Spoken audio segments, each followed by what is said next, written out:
Boa tarde, amigos do Planeta Carro. Estamos aí para o nosso bate-papo semanal das quartas-feiras. Mas você deve ter estranhado que eu falei boa tarde, não boa noite. Mas é porque o Gui está viajando, o pessoal da equipe tem um compromisso hoje e eu também tenho uma missa de sétimo dia hoje à noite que eu não posso deixar de ir. Por isso, para a gente não faltar ao nosso compromisso das quartas-feiras, eu vou gravar um videozinho aqui super interessante que vai ser programado para ser exibido às 19h15. E aí a gente não quebra por completo o nosso compromisso, não é isso, gente? Nós vamos falar aqui sobre o Dieselgate. É aquela confusão que a Volkswagen arrumou, em que enganaram o mercado, né, os clientes, o governo, órgãos fiscalizadores sobre a quantidade de poluentes que o veículo emitia. Pois é um negócio até engenhoso, uma inteligência maligna quase que elogiável, né? Se é que isso é possível. Mas é o seguinte, eles fizeram um sistema lá com um algoritmo que ele desconfiava que estava sendo testado, né? O veículo percebia que ele estava entrando numa rotina de teste para medição de poluentes e aí ele, mudava todo o funcionamento do motor, emitia menos poluentes e ficava maravilha, certinho, de acordo aí com o que ele poderia emitir dentro da lei. Mas quando você tirava aquele veículo ali do dinamômetro, daquela situação de teste padronizado e ia para a estrada, eles emitiam até 40 vezes mais determinados poluentes que saem pela descarga do veículo. Especificamente aí os óxidos de nitrogênio, né, óxidos nitrosos. Então, gente, vamos começar a nossa historinha aqui para a gente ver como é que é a criatividade do povo, né? A gente não pode confiar em ninguém. A gente estava conversando, a ideia dessa matéria veio porque a gente estava falando aí sobre urnas, confiabilidade. Não vamos entrar nessa seara aqui porque isso aí é uma questão muito complicada, particular, opinião de cada um, mas o pessoal falou assim, pois é, isso está aparecendo, né, quando falaram de suspeitas sobre a urna, né? Alguns têm, outros não interessa, mas falaram, pois é, está parecendo o caso do Dieselgate, né? Mas vamos lá, gente. Tudo começou em 2014, quando uma espécie de um órgão do meio ambiente, lá da Califórnia, solicitou para a Universidade West Virginia que fizesse um comparativo entre emissões de poluentes de veículos a diesel, europeus e americano. Não havia desconfiança ainda de fraude, de emissão, nada. A ideia era comparar os veículos americanos e europeus e aí, acidentalmente, se deparou com a questão de alguns veículos, né, que eles emitiam muito mais poluentes do que a lei permitia. E o mais estranho é que esses veículos, quando tinham sido submetidos na homologação à medição das emissões, o veículo tinha passado perfeitamente. E até mesmo depois de fazerem testes viajando lá pelos Estados Unidos, eles foram fazer de novo os testes padronizados e o veículo voltou a não emitir poluentes. Aí o pessoal falou, tá esquisito isso aí, né? Então, perceberam que quando fazia o teste numa rotina conhecida, padronizada, divulgada, né? Ela é pública a rotina, para que os fabricantes saibam o que devem seguir na hora de avaliar as emissões, né? Que é ligue o motor, funcione por tanto tempo, ande numa velocidade tal por tanto tempo, desligue, ligue de novo, ande numa outra velocidade. Tudo isso por simulação no dinamômetro. Então, o que o fabricante fez? Ele falou assim, eu vou colocar um algoritmo dentro da central de injeção de combustível dos meus motores para ele saber se começar uma rotinazinha, tal velocidade tanto tempo, tal aceleração por tanto tempo, partidas com motor quente ou frio, e também, né, questões de eixo da frente parado, eixo motriz girando, coisas do tipo, o carro pensava, estou sendo testado. E aí ele entrava num outro modo de funcionamento que deixava o motor mais suave, com maior potência, consumindo menos e, infelizmente, poluindo muito mais. Mas a cara de pau do povo foi tamanha que eles acharam que ninguém ia descobrir. Por quê? Eles achavam que sempre que fosse fazer o teste padronizado, ia-se, né, ter o resultado do veículo dentro dos limites de emissão permitidos, né? Então foi isso. Aí, logo em seguida, né, eles já tinham concluído que a diferença é quando era um teste do veículo andando realmente numa estrada, ele não comportava bem no dinamômetro, sim. Por quê? Porque na estrada você acelera até o fundo, você não segue rotina nenhuma, né? Você constantemente muda de velocidade, então começaram a desconfiar desse tipo de coisa. Imaginaram até que é o fato das rodas ficarem só viradas para frente o tempo inteiro, enquanto o veículo acelera. Suspeitaram daquele interruptorzinho na tampa do capô do motor, que, então é quando você abre o capô para fazer o teste e tudo mais, mas acabou que foi a questão da rotina padronizada de testes que perceberam que o veículo obedecia para parar de emitir poluentes, né? Então, por que o fabricante fez isso, né? Além do que eu já falei, de o motor ficar mais redondo, ficar mais potente, a principal razão de ter encaminhado para esse lado é porque, para se emitir os novos limites de poluente, que passaram a ser muito mais estreitos na época em que foi bolada essa mutreta, eles teriam que colocar sistemas de ARLA, né, um líquido que ajuda a reduzir a quantidade de poluentes emitidos, eles teriam que colocar filtros muito grandes, e até que numa caminhonete ou num caminhão você consegue colocar essas coisas, mas em veículos de passeio não. E muitos dos veículos que entraram nessa tramóia eram veículos de passeio, Golf e outros veículos, às vezes compactos ou médios. Então, eles fugiram dessas questões que exigiam grandes volumes, né? Grandes custos também, porque era mais barato fazer um veículo sem todas essas exigências para eliminar os poluentes. Então eles passaram a pensar em como fazer isso. E eles já tinham um software que eles usavam nas injeções para desenvolver os motores, que ele tinha como cancelar toda essa questão de emissão de poluentes. Porque para eles desenvolverem o motor, era importante ter uma forma prática lá de cancelar essas emissões. Aí falaram, maravilha, só falta colocar um algoritmo que, em vez de você apertar um botão para cancelar, ele mesmo muda o perfil de funcionamento. E aí a dona Bosch é que teria ajudado, não se sabe, não ficou claro para mim até hoje de que forma, mas ela teria participado, porque quem desenvolveu o sistema de injeção foi a Bosch. E mais uma coisa que eu estava esquecendo de falar, quando a Volkswagen ela partiu para essa solução, que na verdade quem tinha inventado isso primeiro foi a Audi, mas não para fazer maracutaia, ao que se concluiu, ela tinha inventado isso procurando que os motores ficassem mais redondos, com um rendimento maior, mas então, quando a Volkswagen adotou isso, ela foi premiada e recebeu incentivos fiscais, redução de impostos, então ficou uma maravilha. Ela começou a fazer uma propaganda aí, que ela tinha um sistema chamado Clean Diesel, que era o diesel limpo, né, limpo de emissões, e aí os veículos dela andavam mais do que concorrentes, eles eram mais redondos do que concorrentes, e foi ganhando mercado e ainda teve isenção de impostos, porque ela se destacou, ela excedeu ao que achava-se que era devido, né, a valores verdadeiramente baixos de emissões, né? Agora, qual que é o problema desses veículos emitirem esse tanto de poluentes? É questão de saúde. Essa emissão de óxidos nitrosos, ela torna muito mais agressiva para a saúde das pessoas as emissões dos veículos diesel.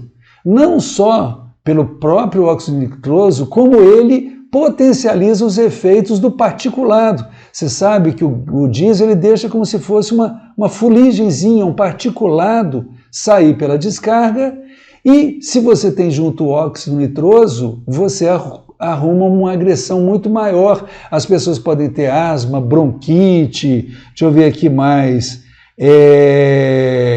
uma série de questões aí que afetam a saúde, efizema, incapacidade para o trabalho, opção de coisa, além do que isso acaba indiretamente favorecendo a ocorrência da chuva ácida e também ocorre a liberação de ozônio na troposfera. Porque o ozônio bom é aquele que está lá na estratosfera, lá longe da Terra, filtrando os raios solares. Mas esse ozônio que começou a ser fabricado por essa tramóia, ele agride até plantas, né? Você tendo o ozônio aqui embaixo, em camadas inferiores, não é legal.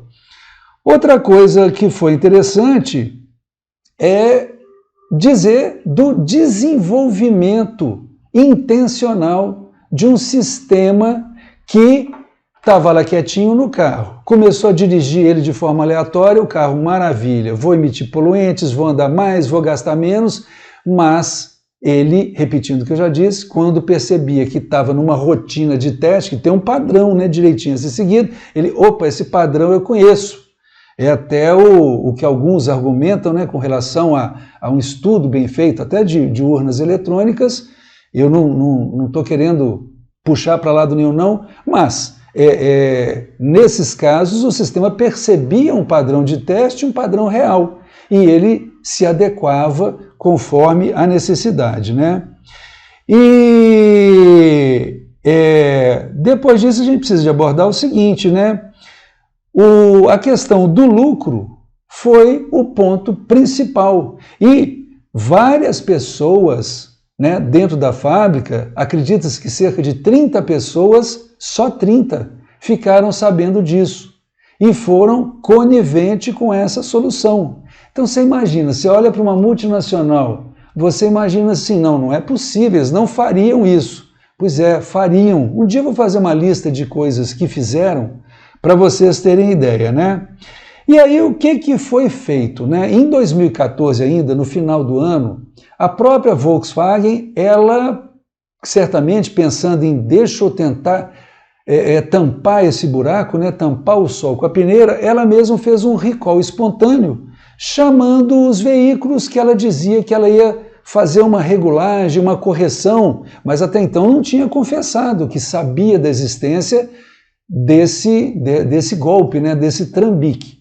E aí ela começou a mexer nos veículos e dava reclamação, os veículos ficavam fracos, os veículos ficavam ásperos e pior ainda, às vezes, né, provavelmente quando entrava no sistema de regeneração dos filtros da descarga, o veículo perdia muita potência. E aí todos os consumidores começaram a reclamar. Tinha gente que dizia que quase teve um acidente, que foi fazer uma ultrapassagem, o veículo perdeu força, uma opção de coisa. E aí, como a gambiarra não deu certo, a fábrica foi, né, obrigada a fazer um recall para chamar todo mundo, e nisso outros países já se manifestando, já percebendo essa questão, e estima-se que num total de 11 milhões de veículos foram envolvidos nesse software malicioso que ficava lá dentro da central quietinho e igual um rato, né? Você sai de casa, o rato sai da toca, você volta para casa, o rato se esconde. Então aconteceu isso daí. Para você ter ideia, quando a Volkswagen foi obrigada a fazer o recall e veio à tona que havia conhecimento do fato por parte da direção da empresa, o valor da Volkswagen caiu 20%, o valor de mercado, né, de papéis caiu 20% de um dia para o outro, né? Aí eles viram que não tinha jeito, que o carro, quando se fazia uma adequação dos parâmetros de injeção, tirava o gato fora, né, lá da central de injeção, não ficava bom, as pessoas não ficavam satisfeitas e ficou aquela questão de como fazer para resolver, né? Até hoje, para vocês terem uma ideia, estima-se que a Volkswagen já pagou 30 bilhões de euros, algo acima de 150 bilhões de reais em indenizações e multas. E pior que não é só isso, né? Há registros de 5 mil mortes que teriam acontecido na Europa em função de complicações advindas dessa poluição dos veículos da Volkswagen. Eu estou repetindo números aqui, né, que são públicos, né, estão aí em estudos, tudo mais, e eu fico admirado, porque 5.000 mortes é muita coisa, né? Já teve gente presa, né? Executivos da Volks e da Audi foram presos. Nos Estados Unidos, né, teve um camarada lá que foi condenado a 7 anos, e não é igual no Brasil, né, que 7 anos vira 1 e sai rapidinho, não. E pagou $400 mil, né, foi tipo aí um petrolão, alguma coisa assim. E foi comprovado também que não só a Volkswagen, mas a Daimler, né, o grupo Daimler, a Volkswagen com as subsidiárias dela, né, as empresas que fazem parte do grupo, sabiam e trocavam figurinhas a respeito desse assunto, né? E deixa eu ver aqui, peraí, publicado também, trocava tecnologias, só que Daimler e Audi e outras marcas, né, Porsche inclusive, não chegavam nessas emissões aí absurdas de 40 vezes o máximo permitido. Aí esses carros escapavam um pouquinho dos limites quando estavam em operação real, mas era só, segundo estudos aí, em torno de 14 vezes mais, se é que eu posso dizer só, né? E aí é o seguinte, né? Segundo uma organização europeia que foi a fundo nesse assunto, em quantidades muito menores ainda do que essas 14 vezes a mais de poluentes, né? Que a gente acabou de falar, foi encontrado também um comportamento anormal entre teste e estrada por parte de veículos da Renault, Nissan, Hyundai, Citroën, Fiat e Volvo, entre outros que não foram relacionados no resultado do estudo dessa empresa, né? Aqui no Brasil, repetindo o que eu falei no começo aí do nosso bate-papo, a gente tem que a Amarok é o veículo conhecido, mas é porque a gente não tem veículos de passeio a diesel aqui no Brasil como se tem normalmente na Europa. Então, na Europa você tem lá, né, alguns dos modelos, vocês podem estar curiosos, como Jetta, Golf, Beetle, Passat, Touareg, e alguns modelos, como eu acabei de falar, da Audi e da Porsche, apresentaram problema. E aí o que aconteceu? O mundo inteiro começou a exigir reparação, só que no Brasil a Volkswagen falou que não, que conforme os limites, né, adotados no Brasil, que os veículos, no caso a Amarok, não extrapolavam os limites. Então, que não haveria que se falar em indenização a brasileiros, né, a veículos Amarok vendidos aqui no Brasil, mas não foi bem esse o entendimento. Por quê? Até mesmo, independente da análise de limites, se excedeu, se não excedeu, há a propaganda enganosa, né? Porque o que se tinha como divulgação de emissões era diferente do que se tinha de verdade, porque estava lá que atendia às normas Euro e etc. E no frigir dos ovos, né, houve o ingresso de uma ação civil pública pela Associação Brasileira de Direitos dos Consumidores. Ela entrou com uma ação civil pública para obrigar que fossem indenizados ou que os veículos fossem recomprados, né, dos proprietários das Amaroks diesel aqui no Brasil, né? E consta que no ano de 2019 houve uma decisão, né, judicial de que os proprietários de veículos Amarok diesel tinham que ser indenizados. Agora, pelo que eu pude apurar até o presente momento, ainda não há uma decisão que diga que você vai lá no caixa e recebe a sua parte. Diz que você tem que entrar com uma ação judicial, às vezes em grupo, né? E aí você estando com o chassi do seu veículo de 2009 a 2014, dentro da lista lá dos veículos afetados, aí você tem quase que, digamos, numa linguagem mais fácil, uma jurisprudência, né, que é essa ação civil pública, que determinou que todos têm o direito de receber. Então, quando você entra com uma ação judicial, em grupo ou separadamente, e cita, né, essa ação coletiva, você já tem um direito ali quase que líquido e certo. Aí tramita, né, toda a ação judicial, aí vem uma sentença que pode ser facilmente executada para que você receba. E eu tenho até visto na internet que tem escritórios de direito, né, pessoas aí com uma visão muito aguçada, que esses escritórios compram o seu direito, você faz lá a procuração e passa todos os seus direitos por ter sido ou ser o possuidor de um veículo, né, Amarok diesel, e aí eles vão entrar futuramente, né, com um grupo de ações e eles vão ficar com dinheiro. Claro que eles vão te pagar muito menos agora e vão tentar receber muito mais.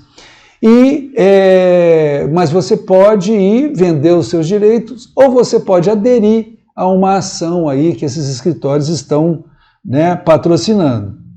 Mas eu acho que ninguém recebeu aí até hoje, eu não consegui ter uma certeza sobre isso, e acredita-se, né, é até uma grana boa, que os proprietários de Amarok vão receber aí entre 10 e 20 mil reais como indenização por terem sido enganados. E salta aos olhos, né, como é que pode uma empresa fazer isso, como é que um CEO, um diretor, ia dormir pensando, a gente está lesando o mundo, né? Então, gente, é um prazer enorme sempre estar com vocês e me desculpando mais uma vez que nessa quarta-feira não vou estar ao vivo, vou colocar esse videozinho, foi feito aqui rapidamente, e vamos fazer um resuminho rápido, né? Então, o que foi o Dieselgate? Foi acidentalmente, né? Foi a detecção acidental de que alguns veículos emitiam poluentes dentro dos limites estabelecidos pelos governos dos países, quando estavam sendo testados, mas quando você ia andar com eles, emitiam até 40 vezes mais. Procurou-se entender como é que isso acontecia, por que isso acontecia, descobriu-se que havia um algoritmo na central eletrônica desses veículos, uma programação, que olhava lá, está andando normal, de forma aleatória, o veículo emitia à vontade, andava mais, gastava menos e era até mais redondo, mas quando ele notava, opa, estou seguindo, está sendo seguida uma rotina de teste, tanto tempo na aceleração, tanto tempo em outra, ele falava, opa, estou sendo testado, aí ele mudava tudo dentro do motor e emitia muito menos poluente. Por que fizeram isso? Para evitar de ter que colocar sistemas muito caros no veículo e que ocupam muito espaço, e ficou uma forma de ganhar um dinheiro fácil, né? Porque os veículos andavam muito, eram baratos e então ganhou mercado, né? E ninguém acreditava que eles estariam poluindo, porque todo mundo sabia, eles foram homologados, né, dentro das leis. Aí a fábrica tentou fazer um recallzinho, por conta própria, não adiantou, foi obrigada a fazer um recall oficial, né? E todo mundo reclamou que quando eles tentavam corrigir o problema, o veículo andava muito menos, gastava muito mais e às vezes tinha perdas de potência agudas durante uma ultrapassagem ou coisa assim, e decidiu-se, e descobriu-se, né, que isso foi intencional. O pessoal da fábrica de veículo confessou que sabia do problema, houve envolvimento de várias outras marcas, só que de forma menos intensa, e hoje o que se pode fazer, né, já houve o ganho de uma ação coletiva, que foi... que teve ingresso por uma associação de consumidores, e agora, se você tem uma Amarok que quer receber de 10 a 20 mil reais aí, não sei bem se é isso não, mas é o que se estima, você ingressa aí numa outra ação no escritório de advocacia ou vende os seus direitos para algum advogado que queira comprar.